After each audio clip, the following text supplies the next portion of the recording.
Bismillahirrahmanirrahim. Kembali di channel Robby Delpis. Kali ini saya ingin memberikan preview pertandingan ya antara Persib Bandung yang akan melawan Persija Jakarta ya. Maksud saya Persija Jakarta yang akan melawan Persib Bandung, di mana Persija Jakarta akan bertindak sebagai tuan rumah pada pertandingan kali ini. Nah, ada beberapa hal yang akan disampaikan ya.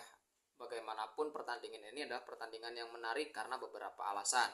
Yang pertama, bahwa pertandingan Persija dan Persib itu kan disebut sebagai derby Indonesia, El Clasico Indonesia. Bahkan Coach Bojan Hodak musim lalu menyebutkan bahwa pertandingan antara Persija dan Persib Bandung ini adalah derby terbesar, bisa dikatakan se-Asia Tenggara. Bagaimana rivalitas daripada kedua tim ini, baik Persija ataupun Persib Bandung, itu sangat tinggi ya. Ada orang yang mengatakan bahwa ya Persib dulunya bukan dengan Persija Jakarta tetapi dengan PSMS Medan ya, tapi itu kan dulu gitu kan, era 90-an.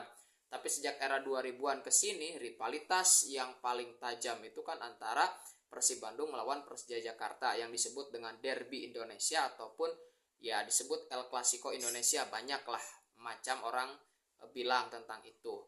Kemudian yang kedua ya, pertandingan kedua tim ini adalah selain tadi disebut sebagai El Clasico, disebut sebagai derby, ini merupakan pertandingan tim perserikatan ya, di mana klub baik Persib Bandung atau Persija Jakarta itu kan sudah ada sejak masa perserikatan ya, termasuk tim yang belum pernah terdegradasi, juga termasuk tim besar di Indonesia yang selalu difavoritkan menjadi juara ya, menghuni papan atas. Itu adalah fakta yang terjadi antara Persib Bandung ataupun Persija Jakarta.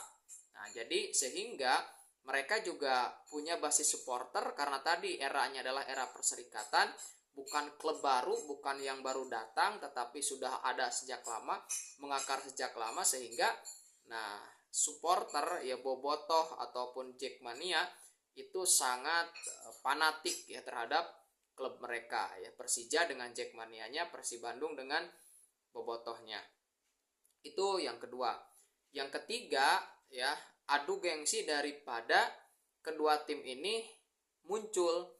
Bahkan ada statement baik dari Persija Jakarta ataupun dari Persib Bandung yang mengatakan begini: Persija boleh saja kalah oleh tim lain.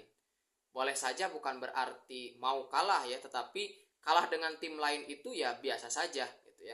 Tapi tidak dengan Persib Bandung. Persib juga demikian ya, boleh kalah dengan tim lain.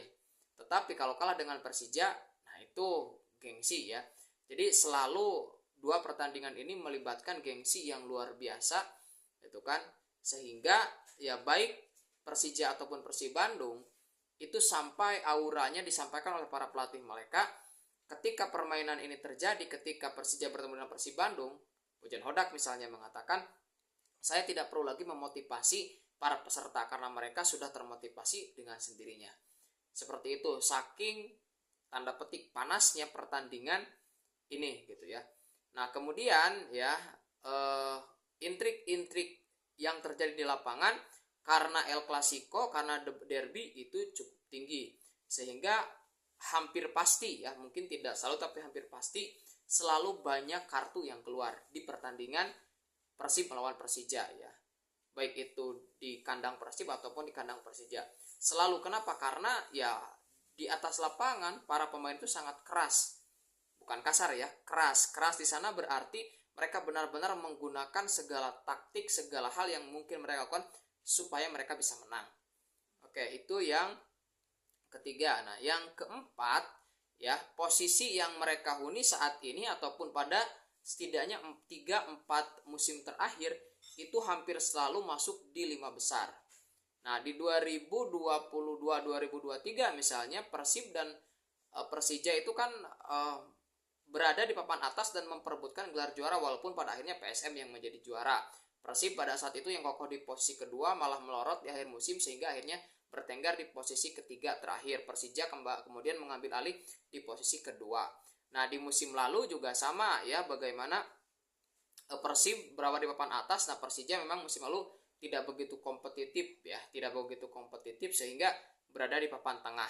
Nah, di musim ini keduanya juga kembali bersaing di papan atas ya. Saat ini Persib di posisi puncak dengan 49 poin, sedangkan Persija di posisi ketiga ya dengan 39 poin ya. Artinya pertandingan ini akan juga menentukan siapa yang kira-kira nanti akan keluar sebagai juara ya, karena tentu akan saling mengalahkan.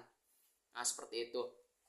Nah, statistik lain yang menarik juga di musim ini, bagaimana Persib adalah raja tandang. Ya, jadi Persib di kandang lawan itu belum pernah terkalahkan dari 22 pertandingan yang sudah dilakoni. Tercatat dalam laga tandang itu Persib berhasil mendapatkan 5 kali hasil seri dan 6 kali kemenangan, belum pernah kalah. Dengan berhasil mencetak 17 gol dan hanya kebobolan 9 gol. Nah, itu statistik Persib ketika ditandang. Nah, ketika di kandang justru Persija yang unggul ya. Bagaimana Persija dari 10 pertandingan di kandang itu 4 kali seri dan 6 kali menang. Belum pernah kalah. Nah, juga sama ya, mencetak 19 gol dan kebobolan 7 gol.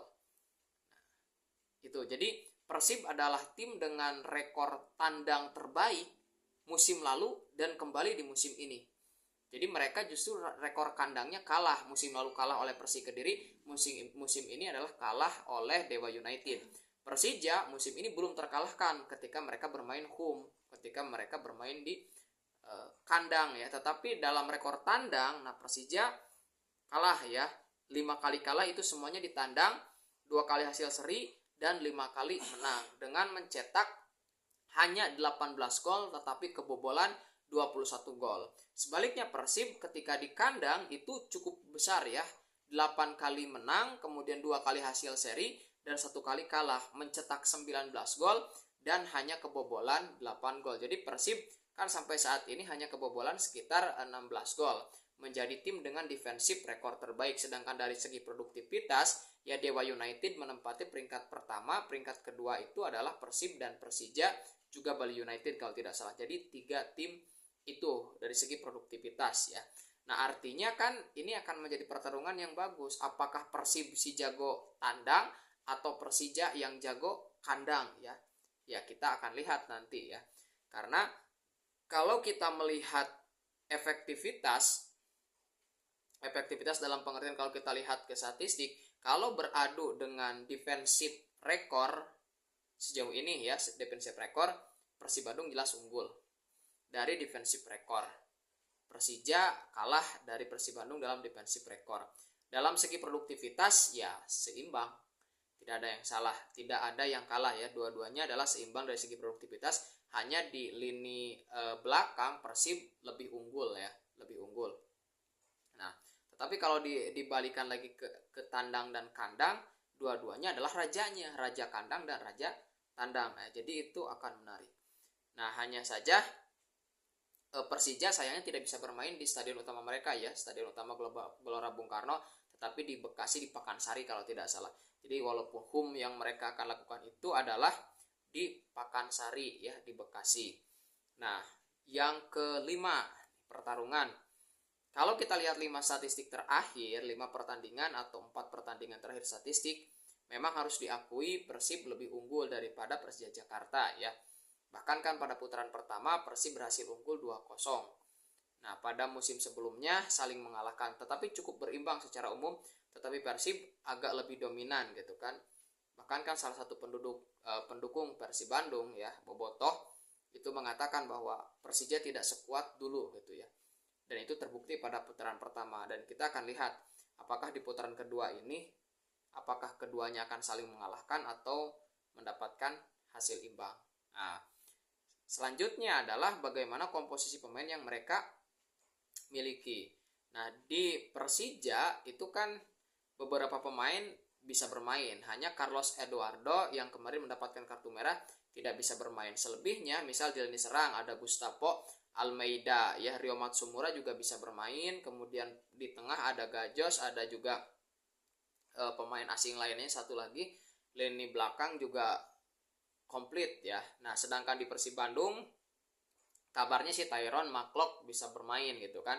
Nah mungkin akan duet karena Matej Kocijan jelas tidak bisa bermain di lini serang. Ya David Da Silva nampaknya akan menjadi starter kembali, entah nanti akan dengan Gerve Kastaner atau dengan Ciro Alves seperti apa kita belum tentu, tetapi secara umum ya 80% pemain Persib yang ada kecuali Deddy Kusnandar, Ahmad Irianto dan Febri Haryadi dan Rejaldi jelas itu tidak memungkinkan untuk bermain.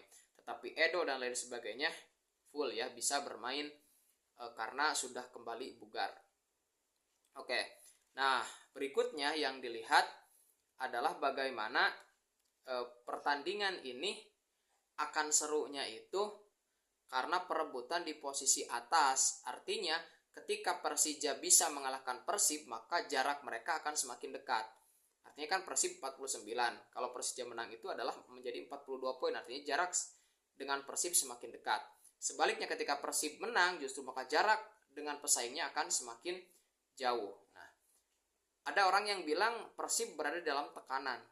Tapi Coach Bojan Hodak justru mengatakan bahwa justru tekanan ada pada pihak Persija karena mereka dituntut harus menang gitu ya. Persib sama sekali tidak dalam tekanan, kata Coach Bojan Hodak ya. Ya, kita tidak tahu mana yang betul-betul berada dalam tekanan. Ya, apakah itu hanya sebatas pesiwar gitu ya, atau seperti apa ya, kita tidak tahu. Nah, hal lain yang menarik juga adalah kedua tim ini punya taktikal yang berbeda atau kontra strategi yang beda. Ya, Bojan Hodak dengan pattern permainannya ya tidak dominan ke bola, bersifat reaktif, pragmatis, gitu kan, defense counter. Persija sebaliknya adalah tim yang dominan dengan bola, ball possession tinggi, kemudian ya menciptakan peluang sebanyak-banyaknya.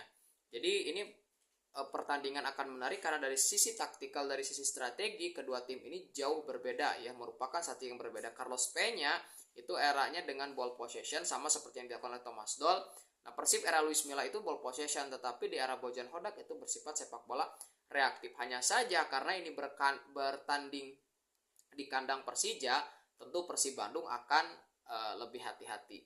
Patternnya secara umum sudah terlihat ya, Persib itu ya bisa menahan gempuran di babak pertama, diperkuat. Nah, biasanya di babak kedua mereka akan lebih keluar, lebih all out keluar, atau sebaliknya mereka mencari gol cepat di babak pertama kemudian bertahan di babak kedua. Tetapi secara umum Persib biasanya lebih mampu menjaga kemenangan itu ketika mereka mampu bertahan dengan baik di babak pertama, kemudian di babak kedua mereka melakukan intensitas tinggi ya, kemudian mencetak gol ya. Ya ada juga sih mencetak gol cepat kemudian bertahan, tetapi ketika gol cepat itu tidak terjadi, nah mereka biasanya di babak kedua agak slow, agak lamban, sehingga ini beresiko. Tapi kalau di babak pertama mereka lebih banyak melakukan defense, pertahanan, kemudian di babak kedua mereka keluar, dan itu pattern yang paling sering digunakan oleh Bojan Hodak ya.